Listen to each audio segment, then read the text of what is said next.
Assalamualaikum, nama saya Aiman. Okey, kali ini kita nak borak tentang sambungan daripada spoiler manga Boruto chapter 72. Pada chapter sebelum ini, bukan chapter sebelum ni lah, pada video sebelum ini saya telah menceritakan beberapa spoiler yang saya dapat dari Twitter berkenaan tentang chapter 72.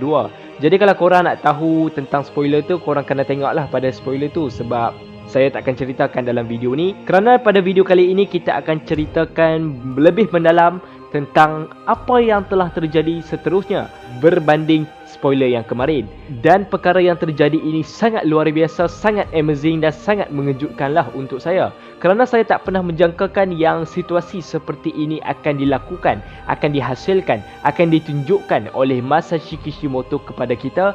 Kerana saya tak expect yang benda-benda macam ni akan terjadi pada chapter seterusnya. Di mana pada chapter sebelum ini kita telah melihat yang Code telah dikalahkan oleh Daimon. Yes, saya tahu korang semua pasti akan memandang rendah terhadap Code setelah Code ini dikalahkan oleh Daimon. Namun, Masashi Kishimoto tidak mendiamkan diri. Ternyata pada chapter kali ini, dia telah menunjukkan satu identiti yang cukup luar biasa kepada Code ini.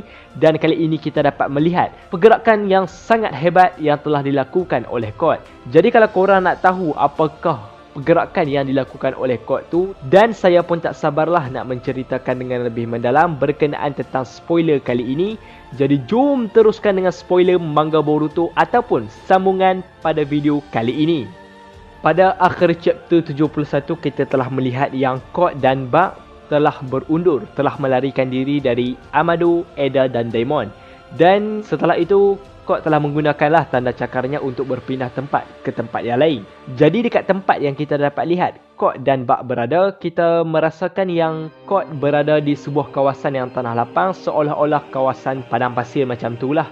Tapi pada chapter kali ini ternyata tempat yang Code mahu tuju ataupun Code mahu pergi itu sangat tidak dijangkakan, di mana Code telah menggunakan tanda cakarnya dan membawa Bug menuju ke tempat di mana beradanya Jubi sebelum ini. Dan bagi korang yang tak perasan ataupun tak ingat, saya akan ceritakan sikitlah berkenaan dalam episod, tak silap saya episod 203 ataupun 202 macam tu lah. Dalam episod tersebut telah menceritakan yang Sasuke pernah sampai ke sesuatu tempat di mana tempat itu mempunyai satu Jubi, di mana Jubi tersebut adalah kepunyaan Otsutsuki Ishiki.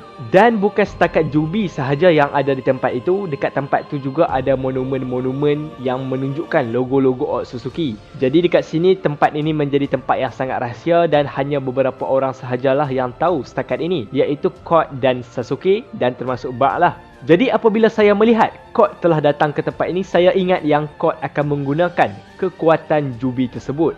Tetapi tidak. Ada perkara yang lebih hebat dan luar biasa yang telah dilakukan oleh Code. Setelah Code tiba di tempat tersebut, Code telah melihat ke arah Jubi. Dan bagi korang yang tak tahu juga, Jubi ni dia tak boleh gerak tau. Sebab dekat Jubi tu dia ada tongkat ataupun rod besi yang telah dikunci, yang telah diletakkan di kaki Jubi tersebut oleh Otsutsuki Ishiki sebelum ni. Jadi Jubi tu memang tak boleh bergerak lah walaupun Code ada di situ. Dan pada spoiler seterusnya kita dapat melihat yang Code telah meletakkan tanda cakarnya pada Jubi tersebut dalam bentuk X ataupun jumlah yang begitu banyak lah. Lalu tiba-tiba Jubi itu menjadi semakin kecil, seolah-olah tenaga ataupun cakra di dalamnya telah diserap oleh tanda cakar tersebut. Dan Bug juga terkejutlah melihat keadaan yang sedang terjadi. Rupa-rupanya tekaan daripada saya salah. Pada awalnya saya ingat yang Code cuba mengambil ataupun menggunakan kekuatan Jubi untuk dirinya. Ternyata tidak. Dan pada akhirnya kita melihat setelah perbuatan dari Code itu telah muncul beberapa angkatan yang baru, beberapa makhluk yang baru, beberapa anggota yang baru, seolah-olah dia seperti Otsutsuki. Dan design ni tak silap saya pernah terjadi pada suatu ketika dahulu, iaitu pada peperangan dunia ninja yang keempat, di mana Obito telah menggunakan kekuatan Jubi untuk menghasilkan beberapa angkatan baru untuk menghadapi para shinobi. Tapi bagi saya design yang dihasilkan oleh Code ni lebih cantik lah, sebab kita dapat lihat yang design dia macam Frieza jugalah. Kalau dari Dragon Ball yang korang tahu, design dia lebih kurang macam tu je. Tapi apa yang paling menariknya, setelah itu kita dapat melihat yang makhluk ini juga dapat menggunakan kemampuan yang sama seperti Code. Kan kita tahu yang kod ini mampu berpindah ke sinilah, ke sanalah, ke sinilah, ke sanalah dengan menggunakan kemampuan dari tanda cakarnya. Dan kemampuan itu juga mampu digunakan oleh makhluk tersebut, ataupun saya sebut Suzuki yang baru lah. Jadi dari kekuatan seperti ini, adakah ia mampu mencetuskan peperangan yang cukup besar untuk menghadapi desa Konoha? Dan saya rasa bukan setakat itu sahaja, kod juga pastilah akan menggunakan beberapa kekuatan Jubi ini supaya dia sendiri jugalah menjadi semakin kuat. Kerana yes, kita dah tahu kan yang dia tak mampu nak menghadapi Daimon. Kalau sekalipun dia dengan angkatan-angkatan ini yang dia telah hasilkan ni datang ke Konoha untuk menyerang Konoha, saya rasa itu masih belum cukup kerana kod sendiri pun masih belum mampu untuk menghadapi Daimon. Jadi setidaknya kod juga perlu memperkuatkan dirinya supaya dia dapat menjadi ketua yang begitu kuat, seperti mana sebelum ini kita dapat melihat Obito Madara yang mempunyai kekuatan. Bahkan seseorang shinobi pun susah untuk menghadapi Obito dan Madara kecuali Sasuke dan Naruto. Jadi benda ni saya harap akan ditunjukkanlah oleh Masashi Kishimoto terhadap kod. Dan saya terujalah apa yang telah dilakukan oleh Masashi Kishimoto pada kod pada chapter kali ini. Kerana sebelum ini ramai yang pandang rendah kepada kod. Tapi kali ini dia tunjuk something yang cukup luar biasa yang dapat dilakukan oleh kod. Dan insyaAllah lepas ni kita akan buat analisis ataupun beberapa teori sikit lah berkenaan tentang benda ni. Jadi korang stay tune je.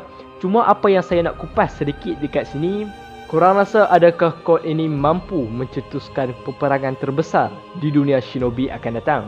Dan saya harapnya begitulah. Jadi kalau korang ada pendapat yang lebih menarik, dan tak lupa juga semalam saya ada kata yang kalau hari ini saya akan buat review sepenuhnya tentang chapter kali ini.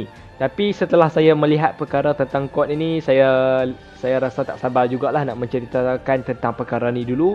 InsyaAllah kalau mempunyai masa, kalau semuanya diatur dengan baik, dalam jangka masa yang cepat ataupun esok, kita akan bahas dengan lebih mendalam berkenaan alur cerita manga Boruto chapter 72.